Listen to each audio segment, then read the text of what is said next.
My sisters and brothers, when we talk about taking care of ourselves, we often think of it as something worldly, something secondary to our spiritual lives. But in reality, Islam teaches us that taking care of our health, our body, our energy, our ability to move and function is not just allowed, it's actually an act of worship. The human body is a gift from Allah, entrusted to us for a short period. Just as we protect our wealth, our time and our faith, we are commanded to protect our physical well-being. It's not selfish or superficial to care for your health. It's a spiritual responsibility. Many people forget that our ability to pray, fast, serve others, and even seek knowledge depends on our physical strength and mental alertness. How can we stand in salah with khushu if our body is weak and tired? How can we fast or perform hajj if we've neglected our health for years? Islam encourages strength, not arrogance or vanity, but the kind of strength that enables you to fulfill your duties to Allah and serve His creation with energy and excellence. A strong believer is better, not because of muscles or image, but because they are more capable of doing good with consistency and discipline. Yet many of us take these blessings for granted. We stay up late damaging our sleep, consume what we know is harmful, and ignore the signs of burnout, stress, and imbalance. We think we're being productive by pushing ourselves to exhaustion, but Allah does not burden a soul more than it can bear. Rest, nourishment, and self-care are part of the sunnah. The Prophet Muhammad ﷺ maintained balance in every aspect of his life, and that balance is a model for us. Caring for your body is not materialistic. It's a way to say, Ya Allah, I am grateful for what you gave me, and I will honor it. Don't wait for a hospital bed to teach you the value of walking. Don't wait for disease to make you appreciate the ability to breathe without pain. If your body is functioning today, use it to bow down to your Lord, to help someone in need, to walk toward goodness, and to run away from sin.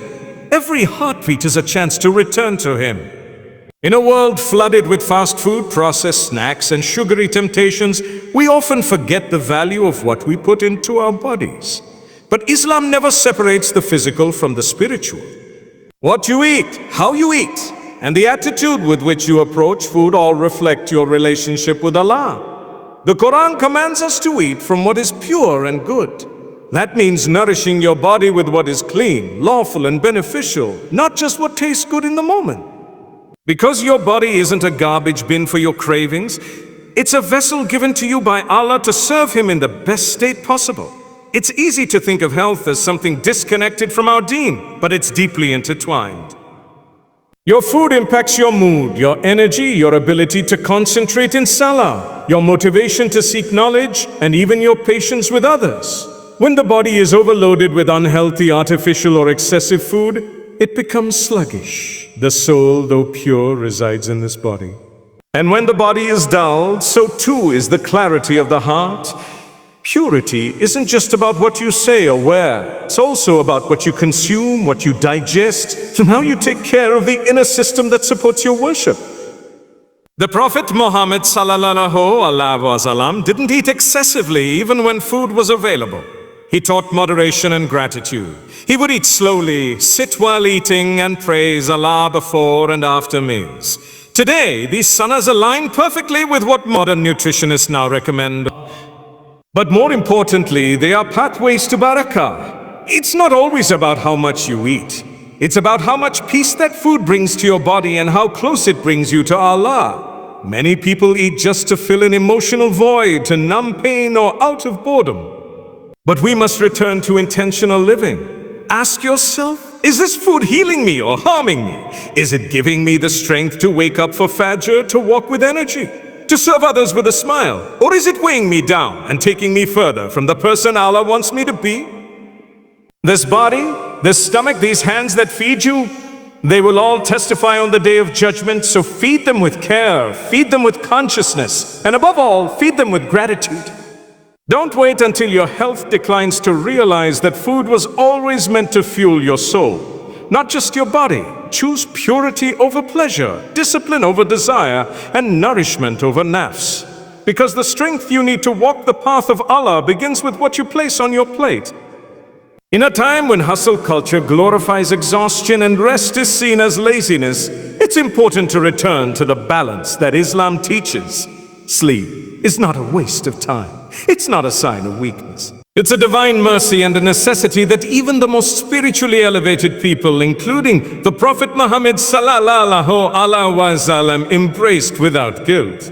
In fact, if we study his life, we see how beautifully he balanced worship with rest, effort with ease, and action with reflection. He would rise in the depths of the night for prayer, yes, but he would also rest during the day, take short naps, and encourage others to do the same. The human body is designed to renew itself during sleep. It's the time when our brain detoxifies, our organs repair, and our energy is restored. When we neglect sleep for days or months in the name of productivity, we're not being strong or successful. We're breaking down slowly from the inside. And over time, the effects creep into our spiritual lives too. A tired heart becomes impatient. A sleep-deprived mind struggles to focus in Salah. A restless body finds it harder to rise for Fajr, to read Quran with attention, or to stand in long prayers at night. The link between physical rest and spiritual strength is real, and it's one we can't afford to ignore. Many people sacrifice sleep thinking it makes them more pious or more productive. But when your body is exhausted, your productivity decreases, your emotions become harder to manage, and your worship suffers silently. True strength is not in constantly pushing past your limits. It's in honoring the limits Allah placed in you. Sleep is a sign of Allah's mercy. It resets your body, clears your mind, and recharges your spirit. The one who sleeps with the intention of waking up for Fajr or for Tahajjud or to serve their family the next day is earning reward even while resting. That's the beauty of our deen. It turns even sleep into worship when the intention is right. So don't feel guilty for resting. Don't shame yourself for needing sleep. Don't wear tiredness as a badge of honor. Take care of your body the way the Prophet Muhammad sallallahu alaihi wasallam taught us, with balance, with gentleness, and with trust in the one who created it. Because sometimes the most powerful form of worship is knowing when to close your eyes and let your soul recharge for the next day of striving. In the journey of life, one of the hardest lessons to accept is that not everyone is meant to walk with you. Sometimes the very people you love the most, the ones you sacrifice for, the ones you hope will always be there, they turn away, they misunderstand you, or they simply stop valuing your presence. And it hurts. But in that pain, there's a message. Your worth is not defined by who stays. It's defined by who you are in the eyes of Allah. And when people walk away or push you aside, perhaps it's Allah pulling you closer to Him. So many people break themselves trying to hold on to those who have already let go. They keep proving, explaining, begging, apologizing for things they didn't even do, just to be accepted. But what Islam teaches us is this: you don't have to chase anyone. Dignity is a divine gift. When someone no longer respects your presence, you don't need to beg for a space in their life. Let them go with grace. Let them go with peace. Because forcing a place in someone's heart is not love. It's pain disguised as hope. This doesn't mean you become cold or disconnected. Islam encourages compassion, forgiveness, and trying to maintain ties. But when trying becomes one-sided, when it starts to crush your peace, when it takes you further away from your connection with Allah, then letting go becomes a form of self-preservation, and sometimes even a form of worship. Not every loss is a punishment. Sometimes it's divine protection. When you release what is not meant for you, you make space for what is. You begin to rediscover your strength, your value, and your voice. You start focusing on the one relationship that can never be broken, your relationship with your Creator. And in that space, healing begins. The heart becomes lighter. The mind becomes clearer. You realize that peace isn't in being loved by everyone. It's in being content with who you are as Allah made you and trusting Him with every chapter of your life. So if someone has walked away, don't run after them. If someone has stopped calling, don't beg for their attention. You were not created to be someone's option. You were created to worship Allah, to live with dignity, and to walk your path with confidence, even if you have to walk it alone. There are moments in life when someone walks away and we're left standing there, confused, hurt, and questioning what went wrong. It feels like a loss, like something was torn from our hearts.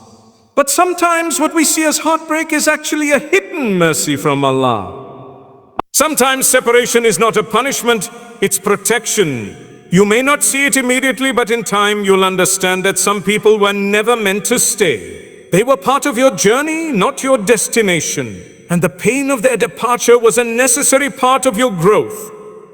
We often hold on to people because of attachment, memories, or the fear of being alone. But not all connections are meant to last forever. Some are seasonal, some are lessons, and some are tests. What if the person who left was standing between you and the peace you've been asking Allah for? What if their presence was a distraction from your real purpose? What if letting go is the doorway to the better version of yourself you've been praying to become? Separation doesn't always mean loss. It can mean freedom. It can mean clarity. It can mean healing. You stop living to please someone who never truly saw you. You stop compromising your values to keep someone who didn't value you. You start finding your worth in who you are with Allah, not who you are in someone else's life. And when your identity returns to your Creator, you begin to rise again. You breathe differently. You walk differently. You realize that your heart was never safe in human hands. It was only ever safe with the one who created it. It's okay to grieve. It's okay to miss someone. But don't let that grief make you question Allah's plan. Don't let missing someone make you forget who's always been with you. Because in every separation, there's a space created for something better. Sometimes that better is peace. Sometimes it's growth. And sometimes it's simply the silence you needed to hear your own soul again. So if someone has been taken out of your life, don't see it as a curse. See it as a sign. Allah doesn't remove without a reason. And He never takes without giving back something greater. Trust Him with what you've lost, because what He's preparing for you is worth every tear you've shed. In a world that constantly pulls us outward toward people, opinions, validation, noise, it's easy to forget where true peace lives. We search for calm in relationships, in compliments, in busy routines, and even in material comforts. But none of it lasts. The moment people change, the moment approval fades, the heart becomes restless again. And that's because we were never created to find fulfillment in creation. We were created to find it in the Creator. Real lasting peace doesn't come from being surrounded by the right people. It comes from being connected to Allah, no matter who stays or who leaves. There's a unique type of strength that is born when you stop depending on others for your emotional survival. When you stop tying your happiness to someone's presence or attention, because people are not always consistent.